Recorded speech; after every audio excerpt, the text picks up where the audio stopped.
안녕하세요. 채태용TV 채태용입니다. 8월 31일 시장 상황 및 주요 뉴스들 몇 개만 간단히 확인해 보겠습니다. 코스피는 오전 상승폭을 전부 반납하고 오후장에서 외국인의 매도세가 더 거세지면서 1% 하락하며 마감했습니다. 코스닥도 음전하는 듯 했으나 종가 무렵에 회복해줘서 상승 마감했습니다. 8월 들어 역대급으로 외국인 매도가 많은 날이었는데 1조 6천억을 순매도한 외국인이었습니다. 우측 표가 이제 코스피 상위 시총 10개 사이입니다. 삼성전자 우선주 제외하고요. 삼성전자가 올라줘야 코스피가 오르는 코스피인데 삼성전자도 2% 이상 하락했고 현대차를 제외한 나머지 종목들도 조금씩 빠져주면서 조정인지 하락의 시작일지 가늠하기 힘든 시장이었습니다. 그 와중에 8월 들어서 일평균 증시 거래액이 30조를 돌파했습니다. 2019년에 증시 하루 평균 거래액은 10조가 안 되는 금액이었는데 무려 3배나 증가한 30조입니다. 1분기와 2분기 모두 어닝 서프라이즈 그 자체를 보여준 증권사들에게 관심을 안 가질 수가 없습니다. 사내 유보금이 많이 쌓인 만큼 배당금도 기대되고 3분기 실적도 나쁘지 않을 것으로 예상된다 이랬었는데 지금 추세 보면 나쁘지 않은 정도가 아니라 다시 한번 어닝 서프라이즈를 갱신할 수 있을 것 같습니다. 키움증권 일봉 차트 보면 무섭게 오른 상태이긴 한데 최근 한국 증시의 지수 오른 것 감안하고 증권사들의 최근 실적 감안했을 때 3분기 실적에 대한 기대감은 아직 반영 안 됐을 확률이 높아 보입니다. 미래에셋 대우도 마찬가지로 꽤 상승했습니다만 지금 추세로 보면 상승 여력이 더 있어 보이기도 합니다. 일본 증시는 한국과 다르게 아베 총리 사임 소식에도 상승하며 마감했습니다. 불과 금요일까지만 해도 해외 투자자가 일본 증시에서 한국 증시로 갈아탄다 라는 뉴스가 있어서 분명 제가 아무 관계없고 일본 증시에서 한국 증시로 갈아타는 것은 말도 안 된다고 말씀드렸었고요. 아예 별개의 시장으로 보심이 맞습니다. 아직까지는요.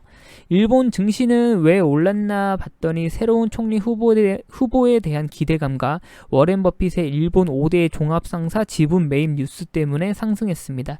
마루베니, 미쓰비시 등 일본의 상사 대형주들도 무섭게 올랐습니다. 워렌 버핏은 비교적 최근에 미국 금융주들을 손절 아닌 손절을 하고 그 돈이 어디로 갈까 고민하던 와중에 일본 증시의 상사주를 매입한 것으로 보여집니다. 웰스파고와 모건은 지분을 줄였지만 뱅크 오브 아메리카는 추가 매입했던 워렌 버핏이었습니다. 이번 일본 5대 상사 매입 소식은 저한테도 꽤 충격적이고 한국 증시에 상장된 한국 상사들 대표 기업 LG나 이런 거 몇 개 살펴봤는데 이렇다 할 실적의 개선 여지는 보이지 않았는데 말이죠. 어쨌든 일본의 5대 상사 지분을 매입한 워렌 버핏이었습니다. 개인적으로는 웰스파고를 조금 매입한 상태인데 버핏 할아버지가 지분을 줄였다니까 조금 씁쓸하기도 합니다. 카카오게임즈와 넷마블 관련 뉴스입니다. 카카오게임즈가 코스닥 시장 IPO 사상 최고 경쟁률이라는 1478대 1을 기록했습니다. 해당 소식에 넷마블이 다시 한번 신고가를 작성합니다. 사실 근데 이 1400대 1이라는 경쟁률은 과거 대비 생각해보면 중소기관들의 증가와 난립 감안해보면 억설이 나오기도 하지만 또 고개 갸우뚱하게 만드는 경쟁률이기도 합니다. 카카오게임즈 기존 주주 현황 보면 카카오가 60% 조금 안 되는 지분 갖고 있고 넷마블이 5% 수준의 지분을 가지고 있습니다. 위에 보이는 에이스빌은 중국 텐센트 자회사입니다.